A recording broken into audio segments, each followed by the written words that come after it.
জীবনটাকে উপভোগ করা, নিজের সঙ্গে নিজের কথা বলার জন্য তো ব্রেক দরকার। আমার কাছে কাজের জায়গা পাওয়ার ব্যাপার না, মানে কাজের জায়গাটা হয়ে যায়। যে চরিত্র যখন করেছি সেই চরিত্রকে ফিল করে সৎ থেকে কাজ করার চেষ্টা করেছি। পারিশ্রমিকের ব্যাপার নিয়ে ঝামেলা হবে, তার অভিনয়টা আমার ভালো লাগবে, তো দর্শকেরও ভালো লাগবে। মানে জ্বলে ওঠাটা জরুরি আর কি। সকলকে দিয়ে যে অভিনয়টা হবেই তাকেই বুঝতে হবে যে আসলে অভিনয়টা তার জন্য কিনা। আমি তো আসলে এইটাই পছন্দ করি এবং এটাতেই মজা পাই, আমি অভিনয়েই মজা পাই। কিন্তু যখন একদম খুব বেশি চাপ হয়ে যায়, ক্লান্ত লাগে, বিশ্রাম নিতে ইচ্ছা করে, আমার বিশ্রাম নিতে ইচ্ছা করছে। তো সিনেমাতে পাচ্ছি বলে আলাদা করে বলতে চাচ্ছি না, বা আমি ওইভাবে ফিল করি না। আমি নাটকেও যে পাই, সিনেমাতেও যে পাই, আমার যে কোনো অভিনয় কর্মে দর্শক যে ভালোবাসে আমার এই অভিনয়ের কাজটাকে, যে কারণে আমাকেও ভালোবাসে, সেটা তো ভীষণ উপভোগ করি।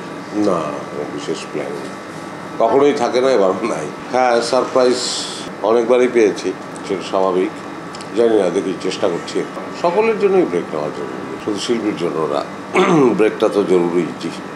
জীবনটাকে উপভোগ করা, নিজের সঙ্গে নিজের কথা বলার জন্য তো ব্রেক দরকার, খুবই জরুরি আমার মনে হয়। অবশ্যই ব্রেক তো দাঁড়াতে পারবোই সকল কাজে। এইরকম বেহাল দশা যেটা আপনি বললেন, সেটা যে এখনই তা না, আগেও বিভিন্ন সময় এসছে, সেগুলো আবার উতরেও গেছে, সুন্দর সময় সামনে চলে এসছে। তা আশাবাদী তো ভীষণ অবশ্যই। আপনার কী মনে হয় কার চুজ করা উচিত? ডিরেক্টরের, সেটাই করে। হ্যাঁ, ওর সঙ্গে তো আমার রিসেন্ট বেশ কিছু কাজ একসঙ্গে গেল, বেশ কিছু কাজ করছিও। ডেডিকেটেড অ্যাক্ট্রেস, ও কাজটাকে ভালোবাসে। যতদিন ধরে কাজ করছি তাই মনে হয়, অভিনেত্রী মনে হয়। অভিনয়ের বাইরে, সেটে এসে অভিনয়ের বাইরে অন্য কিছু নিয়ে ওকে চিন্তিত মনে হয় নাই আমার। কারণ অন্য কিছু বলতে বলছি যে, মানে ওকে খুব আলাদা মানুষ, আমি অমুক, এই অ্যাটিচিউডটা নাই আর কি। মানে সে অ্যাক্টিংটা করতে চায় এবং যে কারণে সে এগিয়ে যাচ্ছে, এগিয়ে যাবে, আরও ভালো করবে। আমার কাছে কাজের জায়গা পাওয়ার ব্যাপার না, মানে কাজের জায়গাটা হয়ে যায়। আমিও নিজেকে এবং আমার উঠে আসা কাজ করা, তার পেছনে আসলে হচ্ছে আমি চরিত্রটাকে, যে চরিত্র যখন করেছি সেই চরিত্রকে ফিল করে সৎ থেকে কাজ করার চেষ্টা করেছি। কখনো হয়তো পেরেছি, কখনো পারিনি। কিন্তু এই অনেস্টিটা জরুরি এবং সেই অনেস্টিটা পর্দায় দেখা যায়। এবং সেটা যদি দেখা যায়, তখন আমার মনে হয় না যে তার কাজের অভাব হবে বা তার পারিশ্রমিকের ব্যাপার নিয়ে ঝামেলা হবে, কম বেশি যেটাই হোক, এটা আমার মনে হয় না।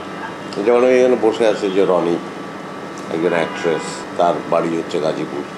ওখান থেকে সে ঢাকায় এসে, মোবাইলে এসে অভিনয় করে। তার সঙ্গে প্রথমে যখন কাজ করি তখনই আমার মনে হলো যে শি ইজ অ্যান অ্যাক্ট্রেস, তার ভিতর সেই ব্যাপারটা আছে। এবং সেটা খুব বেশি দিন আগের কথা না, বছরখানেক হবে কিনা জানি না। বাট সে প্রচুর কাজ করছে। আর সে প্রচুর কাজ করছে কেন? কারণ আমার এই প্রথমে অ্যাক্টিং করেই আমার মনে হলো যে সে একজন অভিনেত্রী এবং সে অভিনয়টা জানে, তার অভিনয়টা আমার ভালো লাগলো, তো দর্শকেরও ভালো লাগলো। ব্যাপারটা এইরকম।